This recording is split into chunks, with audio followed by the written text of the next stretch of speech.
بیوی کو مارنے والا نام مرد ہے، بیوی کو مارنے والا انتہائی قسم کا بدترین انسان ہے۔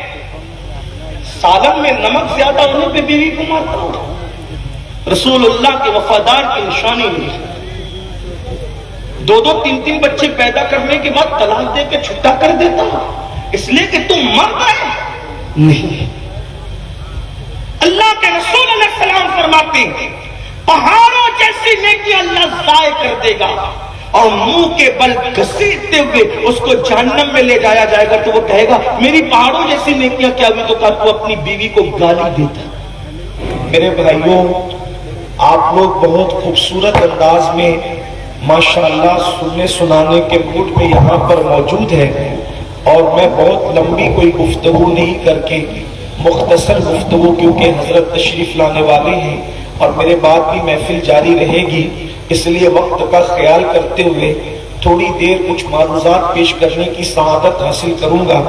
امید ہے کہ آپ سب بھرپور توجہ سے سنیں گے، اس لیے کہ آپ لوگ اپنا آرام، اپنی نیند، اپنا گھر سب کچھ قربان کر کے محفل میں آئے ہیں، تو محفل میں آنے کا مقصد نہ سیر و تفریح ہے، نہ دکھاوا ہے، نہ ہول ہپاڑ ہے، بلکہ محفل میں آنے کا مقصد اللہ عز و جل اور اس کے محبوب صلی اللہ علیہ وآلہ وسلم کے فرامین کو سننا ہے، اور اس نیت سے سننا ہے کہ ہمارے آقا کے فرامین ہے صلی اللہ علیہ وآلہ وسلم، ہم سنیں اور اپنی زندگی کو تبدیل کریں، اور اس کے بعد کی ایک زندگی ہے۔ یاد رکھیں یہ دنیا ختم، دنیا سے ہم جائیں تو ہم ختم نہیں ہو جائیں گے، یعنی مرنے کے بعد ہم مٹ نہیں جائیں گے، مرنے کے بعد ہم ختم نہیں ہو جائیں گے۔ یہ اسلامی عقیدہ ہے، یہ دین حق کا عقیدہ ہے کہ مرنے کے بعد پھر ایک زندگی ہے، اس کے بعد پھر ایک زندگی ہے، یعنی کہ ہم سفر کرتے ہوئے آ رہے ہیں۔ کبھی ہم عالم ارواح میں تھے، پھر ہم باپ کی پشت میں تھے، پھر ہم ماں کے پیٹ میں تھے، پھر ہم دنیا میں ہیں، پھر اس کے بعد قبر کے پیٹ میں جائیں گے، پھر اس کے بعد میدان محشر میں رہیں گے جب تک اللہ چاہے گا، اور اس کے بعد پھر دو ٹھکانے ہیں، منزل دو ہے، اس کا انتخاب ہمیں کرنے کے لیے اللہ نے اختیار دیا ہے۔ آخرت کی دو منزل ہے، ہمارا سفر عالم ارواح سے شروع ہوتا ہے، بلکہ حقیقت تو یہ ہے کہ ہمارا سفر علم الہی سے شروع ہوتا ہے۔ اللہ اکبر۔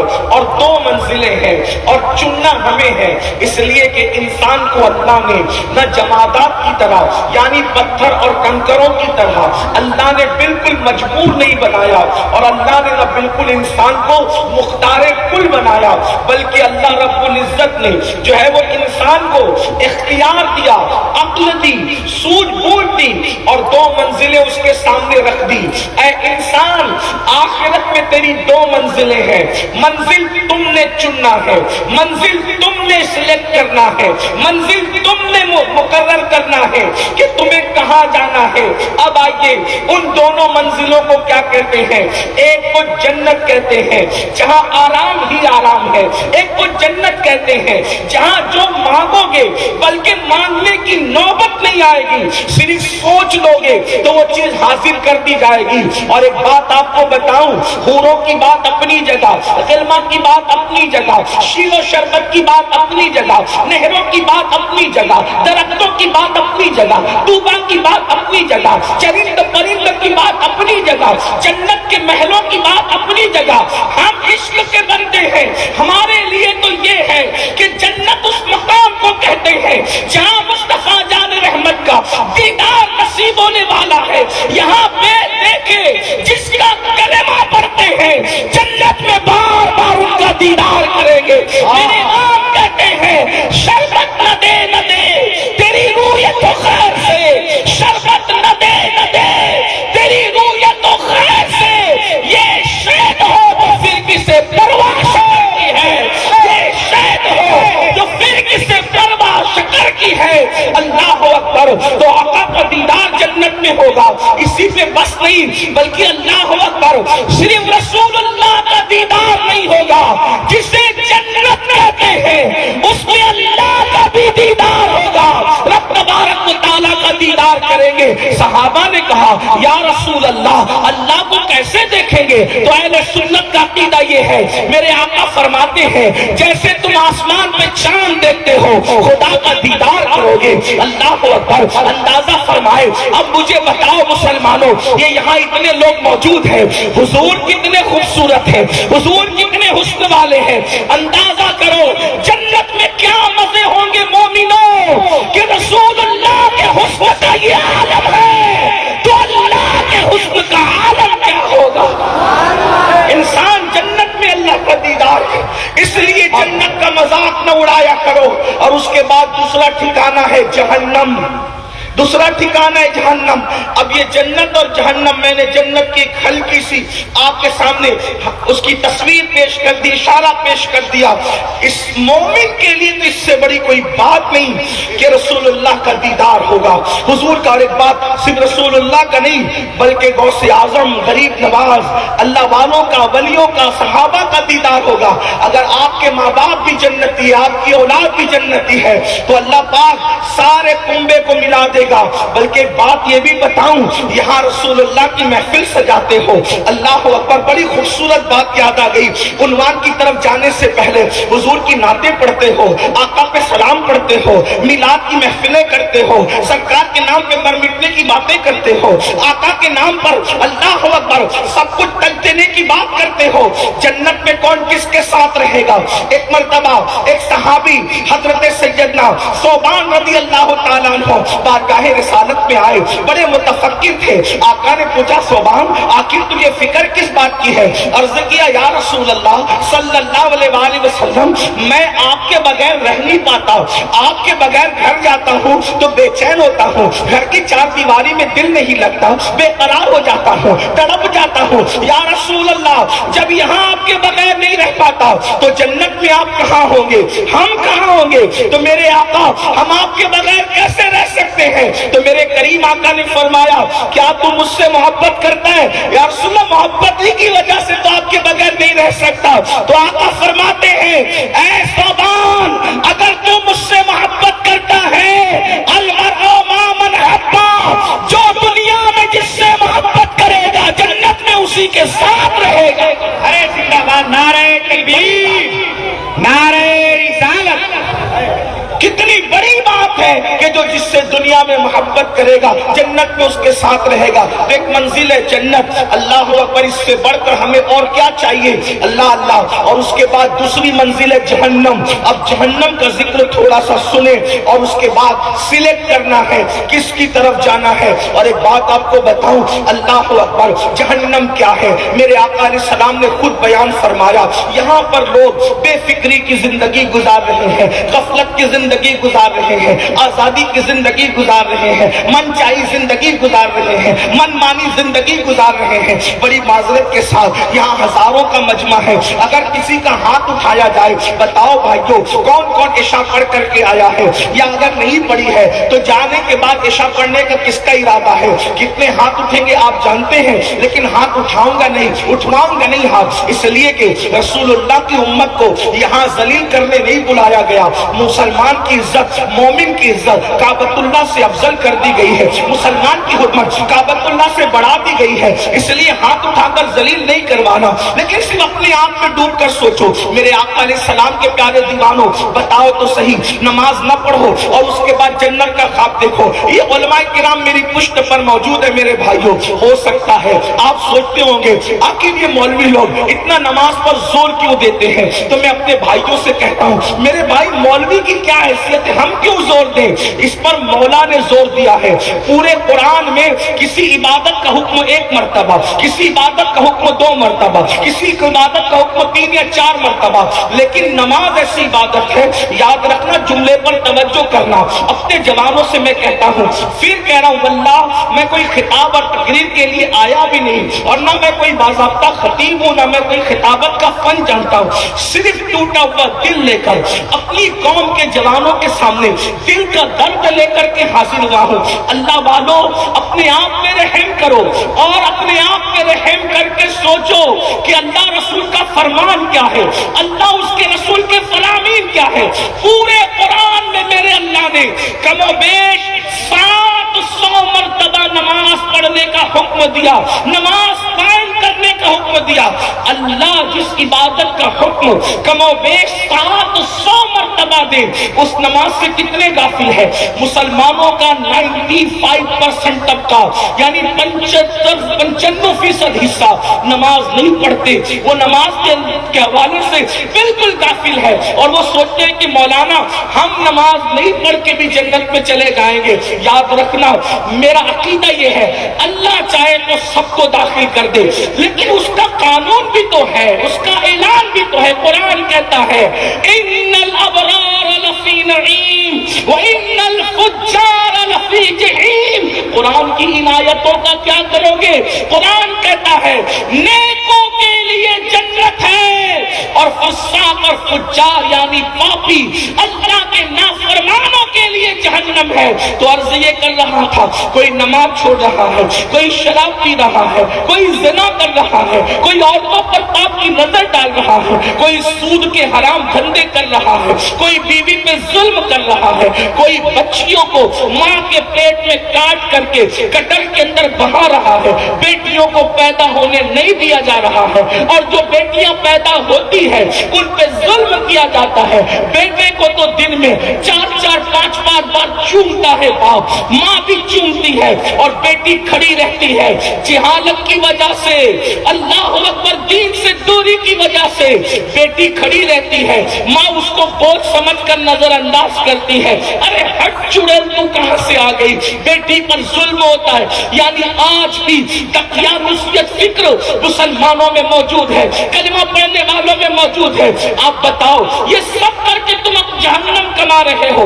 آئیے میں ترتیب کے ساتھ کچھ باتیں حدیث کی روشنی میں پیش کروں تاکہ آپ خود فیصلہ کریں کہ میں جنت کی طرف جا رہا ہوں یا میں جہنم کی طرف جا رہا ہوں۔ دیکھو مثال کے طور پہ آپ جس ہائی وے کے قریب بستے ہو اس کے دو منہ ہیں، ایک کلکتہ کی طرف جاتا ہے، ایک ممبئی کی طرف جاتا ہے۔ مجھے سچ کہنا بھائیو، جس نے کلکتہ کا رخ کیا کیا کبھی وہ زندگی بھر ممبئی پہنچ پائے گا؟ نہیں پہنچ پائے گا۔ اور جس نے ممبئی کا راستہ چن لیا کیا وہ زندگی بھر کبھی کلکتہ پہنچ پائے گا؟ دونوں راستے مخالف ہے بلا تمثیل۔ جنت کا راستہ بھی الگ ہے، جہنم کا راستہ بھی الگ ہے۔ راستہ اختیار کرو گے جہنم کا تو جنت میں کبھی نہیں پہنچ سکتے۔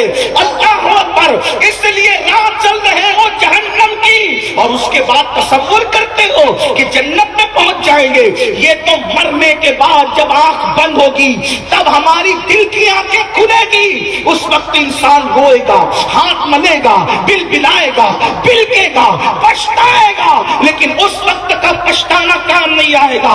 راتوں کی تنہائیوں میں گناہوں کے آشیانے تعمیر کرنے والوں، نرم نرم گدوں پہ لیٹ کر کے گناہوں کی فلمیں دیکھنے والوں، زنا کی فلمیں دیکھنے والوں، کانوں میں ایئر فون لگا کر کے پاپی گانے سننے والوں، دل کے کانوں سے سن لو، آج سے 1450 سال پہلے میرے اور تمہارے نبی نے فرمایا کہ جو اپنے کانوں سے گانوں کو سنے گا، گانے آج بہت زیادہ ترقی پر ہیں اور گانے آج بہت زیادہ شور شرابے پر ہیں، لیکن میرے غیب کا نبی نے، اللہ کے سچے نبی نے، خاتم النبی جن نے 1450 سال پہلے فرمایا تھا جو اپنے کانوں سے کانوں کی آواز کو سنے گا قیامت کے دن اس کے کانوں میں جہنم کی آگ کا سیسا پگھلا کر کے اس کے کانوں میں داخل کیا جائے گا۔ اگر یہ کوئی لیڈر کہتا آپ مذاق اڑا کر نکل جاتے، کوئی مولوی یا خطیب کی بات ہوتی آپ کہتے ہیں تو ان کا کام ہی ہے، لیکن آپ سے پوچھتا ہوں یہ اس نبی نے فرمایا، میرے امام جس کی زبان کی شان بیان کرتے ہیں، وہ زبان جس کو سب کن کی کنجی کہے، اس کی نافذ حکومت پہ لاکھوں سلام، وہ دہن جس کی ہر بات وحی خدا، چشمہ علم و حکمت پہ لاکھوں سلام۔ اے میری قوم کے جوانوں، اپنی کمزوری تو دیکھو، اپنا حال تو دیکھو۔ اگر گھر کے چولہے پر کوئی تیل گرم کیا جائے اور وہ کان میں پڑ جائے تو گھر کے چولہے پر گرم کیا ہوا تیل کیا ہمارا کان برداشت کر سکتا ہے؟ ہمارے کانوں میں اتنی طاقت ہے کہ ہمارا کان وہ تیل گرم تیل کو برداشت کر سکے؟ کتنا نادان ہے انسان۔ اے میری قوم کے جوان، اتنا نادان نہ بن۔ اے میری قوم کے جوان، اتنا بھولا نہ بن، اے میری قوم کے جوان تیری کمزوریوں پہ رحم کر۔ اللہ اکبر۔ گھر کے چولہے پر تیل گرم کیا جائے تو تیرے کان برداشت نہ کر سکے، لیکن جہنم کی آگ پر جو سیسا پگھلایا جائے گا اور گانوں کو سننے کی وجہ سے جب وہ تیرے کانوں میں ڈالا جائے گا، میرے بھائی بتانا اس وقت تو کیسے برداشت کرے گا؟ اس وقت تجھے کون بچانے آئے گا؟ اس وقت تیری مدد کرنے کون آئے گا؟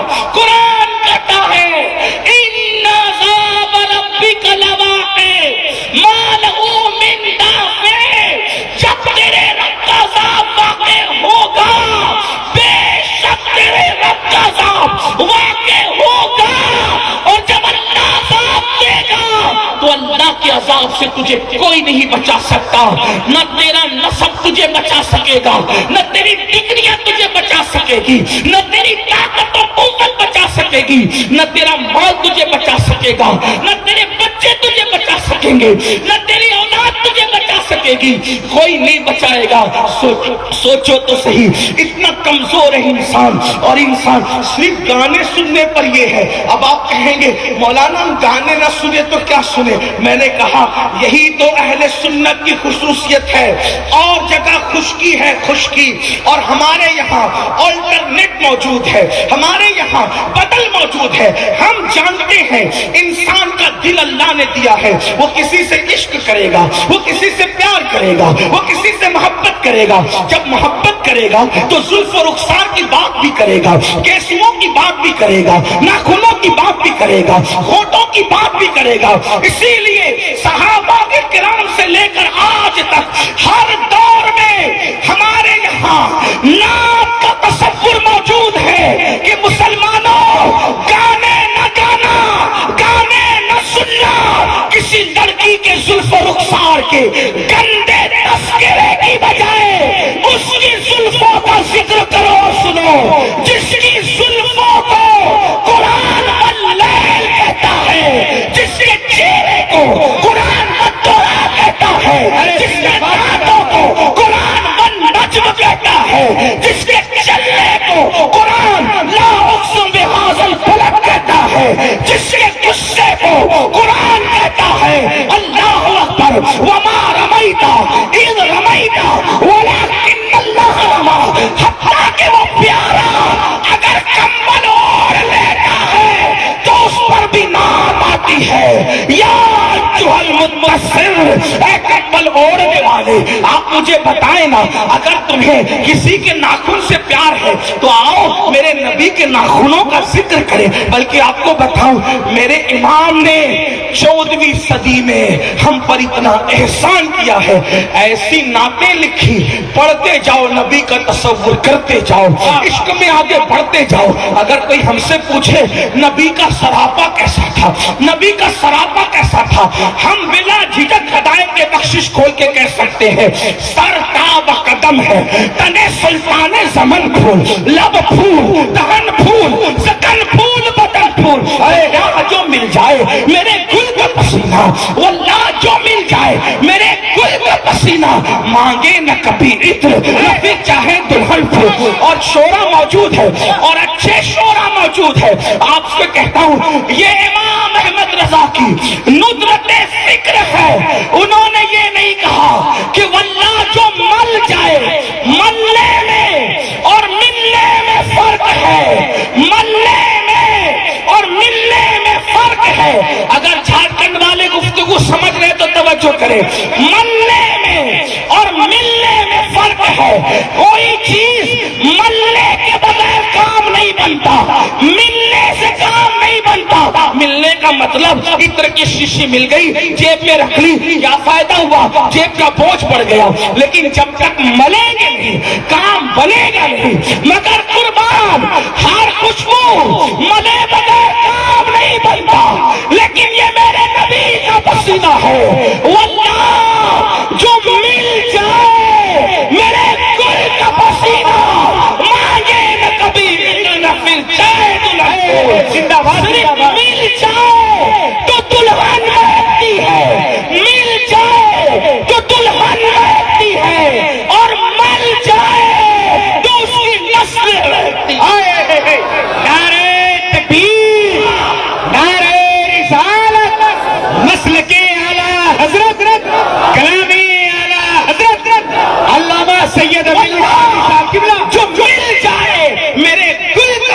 نہ مانگے نہ کبھی عطر، نہ پھر چاہے دلہن پھول. اور نبی کے ناخن کیسے ہیں تو امام کی ندرت فکر دیکھے کہتے ہیں دل اپنا بھی شیدائی ہے اس ناخن پاک کا.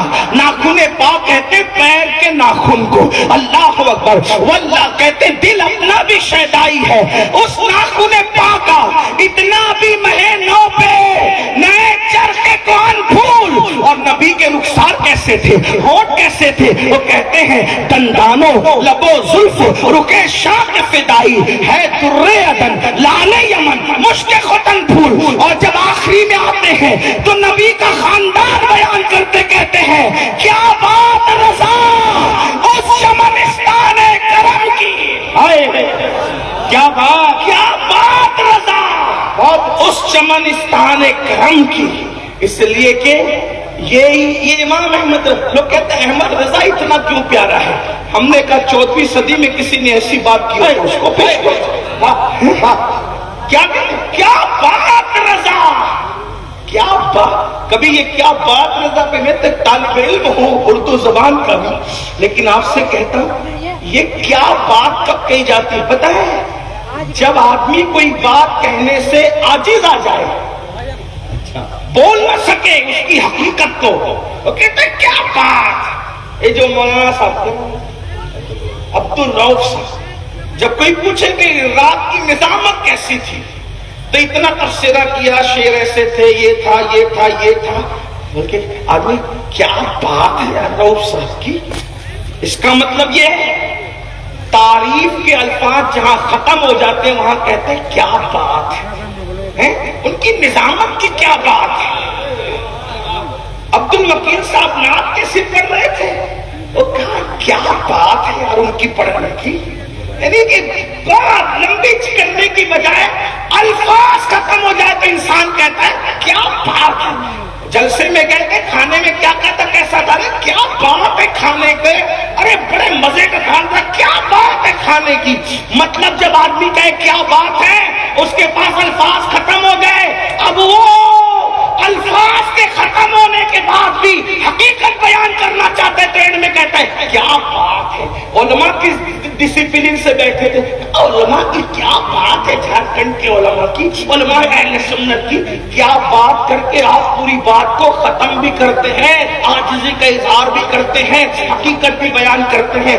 108 علوم و فنون کا ماہر مجدد جب نبی کا خاندان بیان کرنے آتا ہے تو الفاظ کا سہارا نہیں لیتا بلکہ کہتا ہے کیا بات رضا.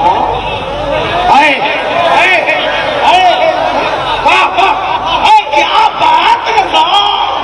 اب بولے کیا اس کے آگے، اس لیے کہ کہنے کی سب کچھ ان کے ثنا خواہ کی خاموشی چپ ہو رہا یہ کہہ کے میں کیا کیا کہوں تجھے. اب کہہ کیا سکتے تو کہتے کیا بات رضا، کیا بات رضا. کسی اس چمنستان کرم کی، نبی کے چمنستان کرم کی کیا بات بیان کی جائے. کیا مطلب ہوا زہرا ہے کلی جس میں حسین اور حسن پھول. اس چمنستان کرم میں سیدہ کلی ہو، حسن و حسین پھول ہو تو جس کے پھولوں کی مثال نہیں، جس کی کلی کی مثال نہیں، وہ چمنستان کرم کی مثال کیسے ہے. کیا ہے واہ واہ وہ چمنستان ہے. تو نعت سنو. اللہ اکبر اللہ اکبر یا رسول اللہ. نعت سنو، گانے مت سنو ورنہ کانوں میں جہنم کی آگ کا سیسا. اور اتنی خوبصورت خوبصورت نعتیں ہمارے یہاں ہیں ماشاءاللہ کہ سنو تو سنتے ہی چلے جائیں. آپ کو اشارہ کروں جیسے کہ استاد زمن کہتے ہیں کرے چارہ سازی ملاحت کسی کی. میں یہ دلی اور لکھنؤ میں اگر پڑھتا تو مجمع چپ نہیں رہتا کہ مجھے پتا ہے کہ میں جھارکھنڈ میں پڑھ رہا ہوں، لیکن میں پڑھ دوں گا کیونکہ عشق والوں کی محفل ہے، علم والوں تک بات پہنچے گی. دیکھیں تو صحیح، کرے چارہ سازی زیارت کسی کی، بھرے زخم دل کے ملاحت کسی کی، سرے حشر آسی مزے لے رہے ہیں، سرے حشر آسی. سنیو نبی سے وفا کر لو اپنا حال کیا ہوگا سنو. سرے حشر آسی مزے لے رہے. میں مشاعرے میں نہیں آیا ہوں لیکن چونکہ نعت کی بات آئی ہے تو ذکر کر رہا ہوں. ہم بے ذوق لوگ نہیں ہیں، اس لیے کہ ہمیشہ صاحب دل اچھے شعروں کی قدر کرتا ہے۔ اللہ اکبر، کہتے ہیں سرے حشر آسی مزے لے رہے ہیں، سرے حشر آسی مزے لے رہے ہیں، اس مصرے کا مزہ میں تصور میں لے رہا ہوں۔ سرے حشر آسی، سرے حشر آسی، آسی گنہگار کو کہتے ہیں۔ ارے حشر میں بھی کوئی گنہگار مزہ لیتا ہے، لیکن مزہ کب آئے گا سنو، سرے حشر آسی مزے لے رہے ہیں، شفاعت کسی کی ہے جنت ہے۔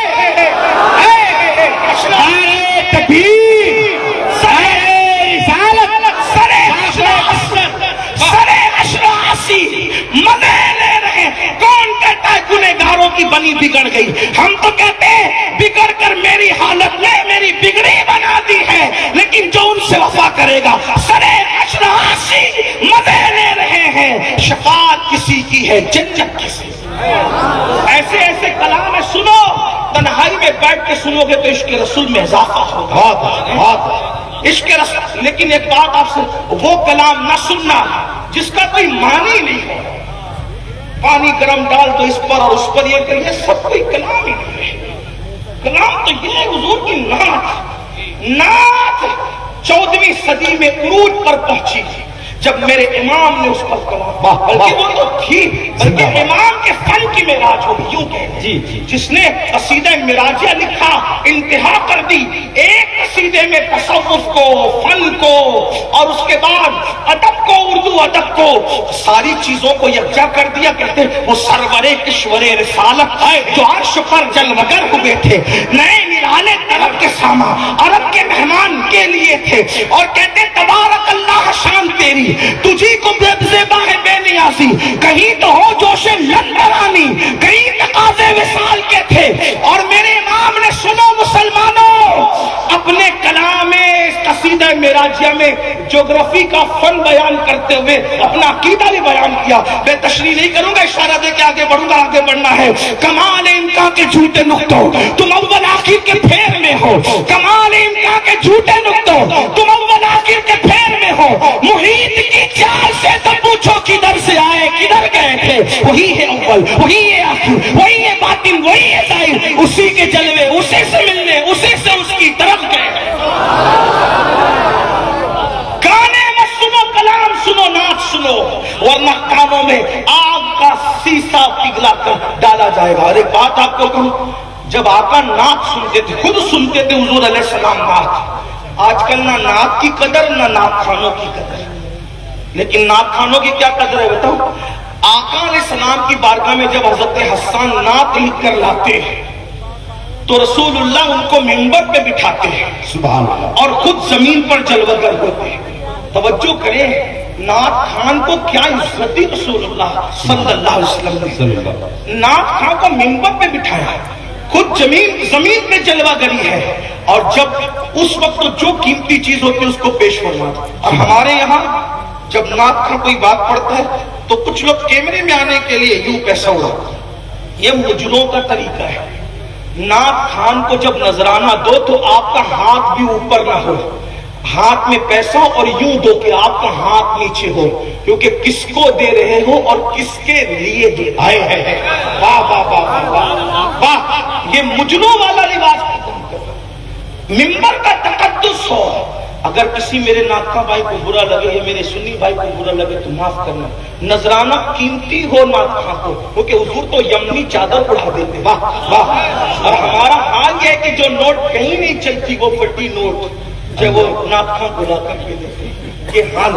اور پھر ہم سنتے ہیں کہ کیمرے میں آن کے ہاتھ نیچے ہو اور اس کا ہاتھ اوپر، یہ ہونا چاہیے۔ تو عرض یہ کلا کا بات دور نہ نکلے، کانوں میں آگ کا سیسا، جہنم کی آگ کا سیسا کانوں میں پگھلا کر ڈالے۔ نمبر 2، جس نے اپنی بیوی پہ ظلم کیا، توجہ، جس نے اپنی بیوی پہ ظلم کیا ہوگا، ہر سال عمرہ کرنے والا ہوگا، حج کرنے والا ہوگا، نماز پڑھنے والا ہوگا، تہجد پڑھنے والا ہوگا، پہاڑوں جیسے اعمال لے کر آئے گا، اللہ فرمائے گا اس کی پہاڑوں جیسی نیکیوں کو ضائع کرو، کیونکہ یہ بیوی پہ ظلم کرتا. اور کیسے ظلم کرتا تھا؟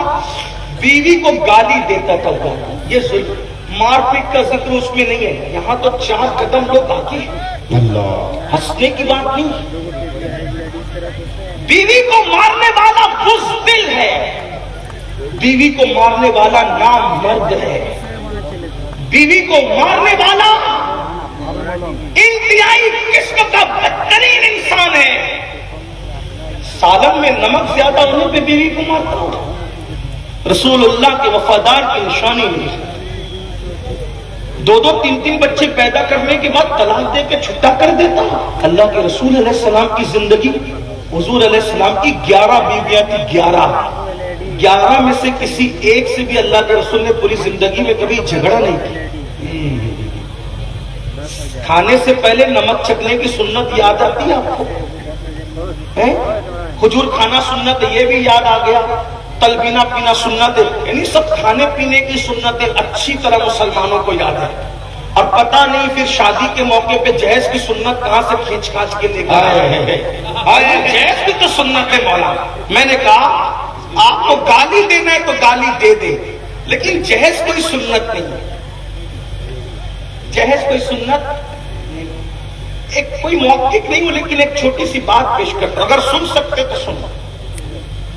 جہیز نہ کبھی سنت تھا نہ ہے نہ اس کو ہمارے کسی بڑے بزرگ نے کسی بڑی کتاب میں سنت نہیں تھا. البتہ کچھ بزرگوں نے جہیز فاطمہ کی فہرست بنائی، مگر اس کے سمجھنے میں مغالطہ ہو گیا. وہ جہیز نہیں تھا، اس کو جہیز سمجھ لیا. ہو سکتا ہے فہم میں کسی کی بھی خطا ہو سکتی ہے، انسان ہے، اور کسی بھی کتاب میں خطا ہو سکتی ہے. ایک ہی کتاب ہے جس میں کوئی خطا نہیں ہے اور امکان خطا نہیں ہے، وہ کتاب اللہ، اللہ کی کتاب قرآن ہے. باقی کسی بھی کتاب میں غلطی اور خطا ہو سکتی ہے. نمبر 2، کسی بھی بزرگ سے جب خطا ہو جائے تو انہوں نے جان بوجھ کے نہیں کی، ہو گئی، اب اس کو سر پر مسلط نہ کرو. اس لیے کہ شاہ عبد العزیز رحمت اللہ علیہ جو اعلیٰ حضرت کے پیر و مرشد کے بھی استاد تھے، ان سے ایک مسئلے میں اعلیٰ حضرت نے اختلاف کیا فتاوی رضویہ شریف میں. اور اختلاف جب کیا تو لوگوں نے کہا آپ پیر کے استاد سے اختلاف کرتے ہیں. تو حضرت امام احمد رضا محدث بریلوی نے فرمایا، امام مالک نے رسول اللہ کے مزار مقدس کی طرف اشارہ کر کے کہا تھا کہ یہی ایک بزرگ ہے زمین کے اوپر جن سے کوئی اختلاف نہیں ہو سکتا، باقی ہر کسی سے اختلاف ہو سکتا ہے اگر دلیل ہے تو. لیکن بے ادب نہ بنو، گستاخ نہ بنو. اور مجھے آپ کو اختلاف کا حق نہیں ہے، وہ امام احمد رضا جیسے لوگ ہونے چاہیے، علم والے. لیکن بات کر رہا ہوں، توجہ کرنا، یہ جو آپ کو سنت 14ویں صدی میں سمجھ میں آئی نا جائز سنت ہے، وہ سنت نہیں ہے. جو فہرست ہے وہ صحیح ہے، فہرست صحیح ہے، لیکن جہیز کہنے میں کہیں نہ کہیں ہمیں مغالطہ، میں علماء کی بزرگوں کی بات نہیں کر رہا، ہمیں مغالطہ ہو رہا ہے. نمبر 1، اگر جہیز سنت ہوتا تو وہ ابو بکر صدیق جو کفن کے کپڑوں میں سنت کا خیال کر رہے ہیں، توجہ آپ کی، کفن کے کپڑوں میں سنت کا خیال کر رہے ہیں، فرماتے ہیں اماں عائشہ سے، عائشہ حضور علیہ السلام جب دنیا سے تشریف لے گئے تو کتنے کپڑوں میں کفن دیا گیا تھا؟ تو کہا ابا جان 3 کپڑوں میں. تو کہا مجھے بھی 3 کپڑوں میں کفن دینا تاکہ جاتے جاتے رسول اللہ کی سنت پر جو کفن میں سنت کو ملحوظ رکھے وہ شادی کے موقع پہ سنت کو ملحوظ نہیں رکھے گا. اگر حضور نے اپنی شہزادی سیدہ فاطمہ کو جہیز دیا تھا تو بتاؤ صدیق اکبر نے اپنی شہزادیوں کو جہیز کیوں نہیں دیا؟ جب اللہ کے رسول نے جہیز دیا تھا تو فاروق اعظم نے اپنی بیٹیوں کو جہیز کیوں نہیں دیا؟ عثمان غنی تو بہت مالدار تھے، انہوں نے جہیز کیوں نہیں دیا؟ خود مولا علی پہ الزام ہے کہ انہوں نے جہیز دیا، تو مولا علی کی تو کتنی بیٹیاں تھی؟ 8 سے زیادہ بیٹیاں تھی، کیوں جہیز نہیں دیا 8 بیٹیوں کو؟ خود لیا، دیا کیوں نہیں؟ اس کا مطلب یہ ہے 14ویں صدی میں جو آپ کھینچ تان کر کے جہیز لائے ہو وہ سنت نہیں. آپ کہیں گے پھر امین القادری کیا ہے؟ تو میں کوئی مناظر آدمی نہیں، محقق نہیں، اصلاح کی غرض سے ایک بات کہہ رہا ہوں، سمجھ میں آئے تو لینا ورنہ چھوڑنا، میرے خلاف تانے بانے مت بننا، اور اگر بنو بھی تو مجھے اس کی کوئی پرواہ نہیں ہے، روزانہ میرے ساتھ ایسا ہوتا رہتا ہے، بڑی دنیا ہے، بڑی دنیا میں اس طرح کے حالات ہوتے ہیں، لیکن مجھے اس کا کوئی غم نہیں۔ دیکھیے آپ کو بتاؤں، اللہ کے رسول نے سیدہ فاطمہ الزہرا کو جہیز نہیں دیا تھا، کیوں؟ وہ حضور علیہ السلام نے تحفہ اور گفٹ دیا تھا مولا علی کو۔ کس کو دیا تھا؟ توجہ کرنا، کس کو دیا تھا؟ سیدہ کو، بیٹی کو نہیں دیا، شہزادی کو۔ کس کو دیا؟ داماد کو بھی نہیں دیا۔ یہ بات خاص ہے، داماد کو نہیں دیا، بھائی کو دیا۔